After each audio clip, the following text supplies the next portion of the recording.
하늘에 계신 우리 아버지, 아버지의 이름을 거룩하게 하시며 아버지의 나라가 오게 하시며 아버지의 뜻이 하늘에서와 같이 땅에서도 이루어지게 하소서. 오늘 우리에게 일용할 양식을 주시고 우리가 우리에게 잘못한 사람을 용서하여 준 것 같이 우리 죄를 용서하여 주시고 우리를 시험에 빠지지 않게 하시고 악에서 구하소서. 나라와 권능과 영광이 영원히 아버지의 것입니다. 아멘.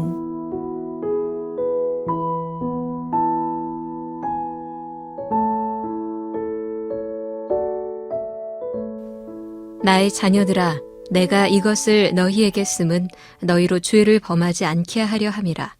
만일 누가 죄를 범하여도 아버지 앞에서 우리에게 대언자가 있으니 곧 의로우신 예수 그리스도시라. 그는 우리 죄를 위한 화목 제물이니 우리만 위할 뿐 아니요 온 세상의 죄를 위하심이라. 우리가 그의 계명을 지키면 이로써 우리가 그를 아는 줄로 알 것이요 그를 아노라 하고 그의 계명을 지키지 아니하는 자는 거짓말하는 자요 진리가 그 속에 있지 아니하되 누구든지 그의 말씀을 지키는 자는 하나님의 사랑이 참으로 그 속에서 온전하게 되었나니 이로써 우리가 그의 안에 있는 줄을 아노라. 그의 안에 산다고 하는 자는 그가 행하시는 대로 자기도 행할지니라. 사랑하는 자들아, 내가 새 계명을 너희에게 쓰는 것이 아니라 너희가 처음부터 가진 옛 계명이니 이 옛 계명은 너희가 들은 바 말씀이거니와 다시 내가 너희에게 새 계명을 쓰노니 그에게와 너희에게도 참된 것이라. 이는 어둠이 지나가고 참 빛이 벌써 비침이니라. 빛 가운데 있다 하면서 그 형제를 미워하는 자는 지금까지 어둠에 있는 자요.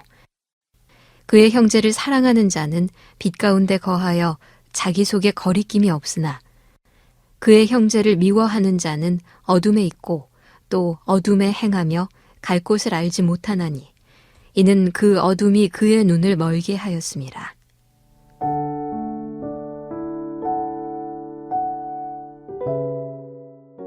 요한일서는 영혼과 몸을 분리시키는 영지주의자들의 거짓 가르침에 맞서 진정한 구원은 몸과 마음의 변화를 모두 가져온다고 말합니다.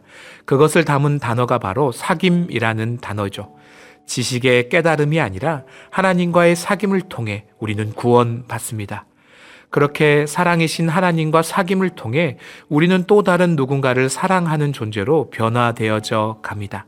하나님과의 사귐은 반드시 이웃을 향한 또 다른 사귐으로 이어지게 됨을 어제 말씀을 통해 나누었습니다. 그런데 우리는 하나님과의 관계 혹은 하나님과의 사귐이란 단어를 너무 자주 듣다 보니 이것이 얼마나 엄청난 기적인지, 얼마나 엄청난 은혜인지를 잊어버릴 때가 종종 있습니다. 너무 당연한 거 아니야? 이렇게 받아들이는 거죠. 그러나 성경은 원래 우리는 하나님과 절대 관계할 수 없는 존재라고 분명히 말씀하고 있습니다. 왜냐하면 하나님과 우리 사이를 가로막은 거대한 장벽이 존재했기 때문입니다. 그 장벽의 이름은 바로 죄입니다. 죄는 인간의 본성 깊은 곳에 자리한 자기 중심성입니다. 하나님께 지음받은 피조물이면서도 우리는 내가 세상의 중심이 돼야 한다고 믿었습니다. 내가 원하는 것은 조금이라도 이루어지지 않으면 우리는 견디지 못하고 분노합니다. 심지어 하나님대로 내가 원하는 대로 내 기준에 맞춰 움직여야 좋은 분이고 선한 분이라고 규정할 정도로 우리는 지독하게 자기 중심적입니다. 에덴 동산의 모든 것을 허락받았으면서도 선악과 딱 하나 때문에 하나님을 거역했던 최초의 인간처럼 우리도 나의 생각, 욕망을 세상의 중심으로 하나님처럼 섬기는 죄인들입니다. 이 죄로 말미암아 우리는 하나님과 관계하는 법을 잃어버렸습니다. 이 죄가 있는 이상 우리는 하나님이 진정한 하나님이신 것을 알지 못합니다. 요한은 주님을 보고 듣고 만질 수 있다고 고백했지만 죄인인 우리는 주님을 만지기는커녕 보지도 못하고 듣지도 못하는 장님이요 귀머거리가 된 것입니다. 이 죄의 문제를 해결하고 하나님과 우리 사이의 사귐을 회복하기 위해서 얼마나 큰 대가가 치러졌는지 우리 2절 말씀 함께 읽겠습니다. 요한일서 2장 2절입니다. 그는 우리 죄를 위한 화목 제물이니 우리만 위할 뿐 아니요 온 세상의 죄를 위하심이라. 아멘. 예수 그리스도 하나님의 아들이신 그분이 우리 죄를 대신하기 위한 화목 제물로 십자가에 달려 죽으셨습니다. 인간의 죄를 위해 대신 죽임당해야 했던 제단 위의 어린 양처럼 예수님께서 우리를 위해 십자가에 죽으심으로 하나님과 우리 사이를 가로막은 죄의 벽을 무너뜨리셨습니다. 우리는 우리가 죄인이라는 것과 죄가 얼마나 무서운 것인지를 잊지 말아야 합니다. 하나님의 아들을 죽이셔야 했을 만큼 우리의 죄는 깊고 파괴적인 것입니다. 그러나 또한 우리는 기억해야 합니다. 죄가 아무리 크고 강력하다 한들 우리 주님의 사랑과 용서의 은혜보다는 크지 않다는 것을 확신해야만 합니다. 그렇게 화목 제물이 되신 예수님에 의지하여 오늘도 하나님과 누리는 친밀한 사귐으로 구원의 기쁨으로 나아가는 저와 여러분 되시기를 주님의 이름으로 축복합니다. 그렇게 죄에서 구원받고 하나님과의 관계가 다시 회복된 사람들에게는 분명한 변화가 나타납니다.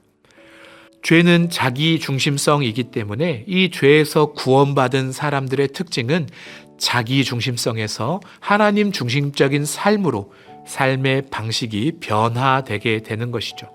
이제는 내 뜻과 의지가 중심이 아니라 하나님의 뜻과 하나님의 마음을 중심에 두고 살아가게 되는 것입니다. 하나님 중심성, 그것이 구원받은 자들에게 나타나는 특징입니다. 본문 3절, 4절 함께 읽겠습니다. 우리가 그의 계명을 지키면 이로써 우리가 그를 아는 줄로 알 것이요 그를 아노라 하고 그의 계명을 지키지 아니하는 자는 거짓말하는 자요 진리가 그 속에 있지 아니하되. 아멘. 우리가 하나님을 알고 사귀고 있는 사람, 즉 구원받은 사람이란 걸 어떻게 알 수 있다고요? 그의 계명을 지킴으로써, 하나님의 말씀과 뜻에 순종함으로써 그것을 알 수 있다고 말합니다.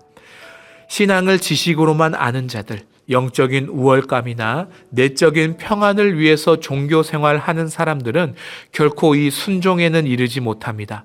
여전히 자기 중심적이기 때문입니다. 이 자기 중심적인 죄의 문제에 얽매여 있기 때문에 그들은 신앙도 자기의 유익을 위해서, 자기의 기쁨과 만족을 위해서 할 뿐이지 하나님의 뜻과 하나님의 의를 위해서 살아가지 않습니다.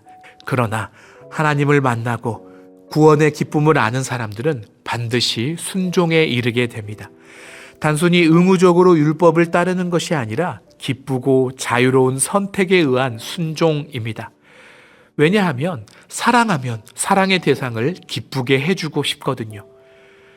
왜 남자들 그렇지 않습니까? 나는 먹지도 못할 꽃에 아무런 관심이 없지만 내 아내가 꽃을 좋아하기 때문에 기꺼이 기념일이면 아내를 기쁘게 해주고 싶어서 그 꽃을 사서 집으로 돌아가지 않습니까? 사랑하면 그 사람을 기쁘게 해주고 싶고 그 사람이 원하는 것을 이뤄주고 싶어집니다. 하나님을 사랑하게 되면 그렇게 됩니다. 하나님을 기쁘시게 하고 싶습니다. 나를 통해 하나님이 행복하길 원하게 됩니다. 그러니 순종하게 되는 것입니다. 성경을 읽고 또 읽으며 하나님은 무엇을 기뻐하실까? 예수님은 어떻게 사셨을까? 나도 하나님을 위해 무엇을 할 수 있을까? 찾고 묻고 순종하게 됩니다. 즐거이 헌신하게 됩니다. 이 기쁨의 순종이야말로 하나님과 사귐이 있는 구원받은 자의 첫 번째 특징이라고 말씀하고 있습니다. 여러분은 순종하고 있습니까? 이 말씀이 오늘 우리에게 질문합니다. 하나님과 사귐을 누리는 구원받은 자의 두 번째 특징은 바로 사랑입니다.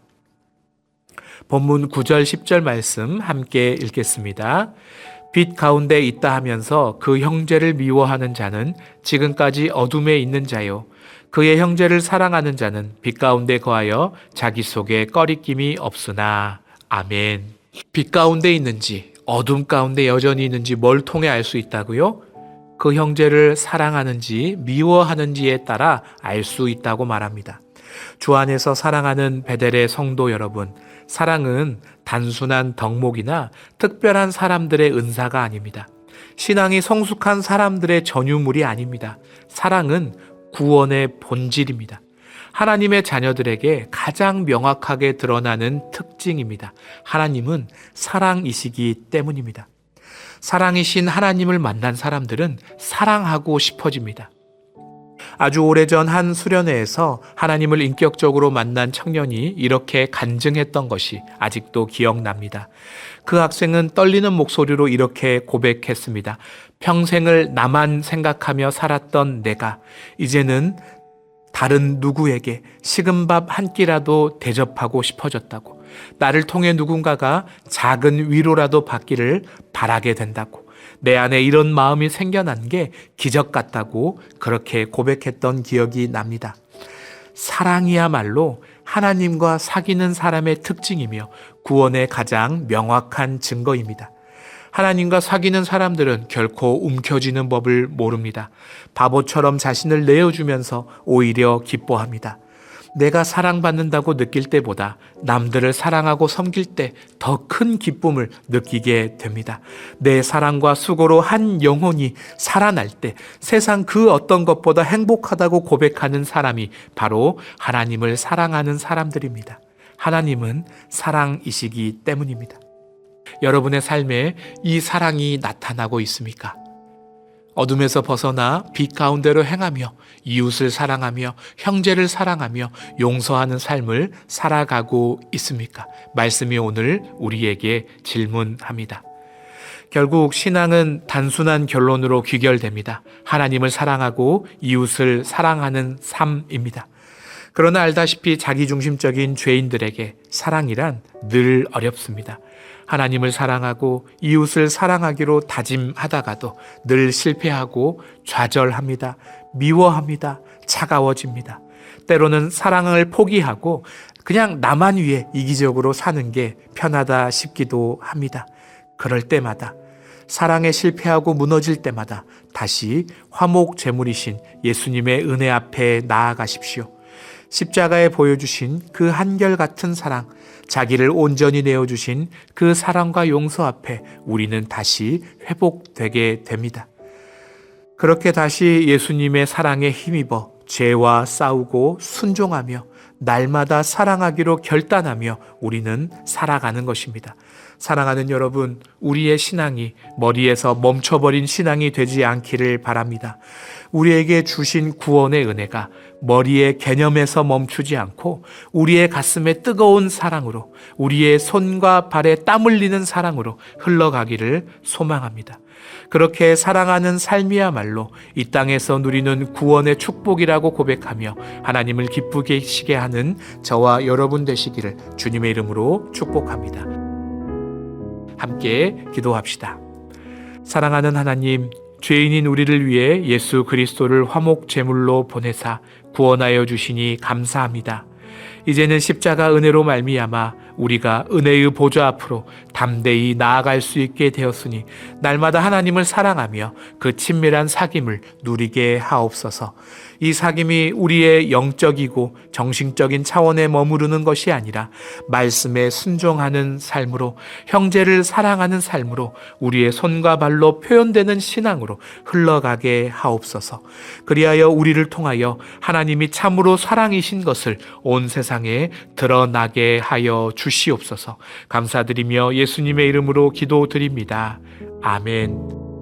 주신 말씀을 붙들고 더 깊은 기도와 묵상을 이어가시기 바랍니다.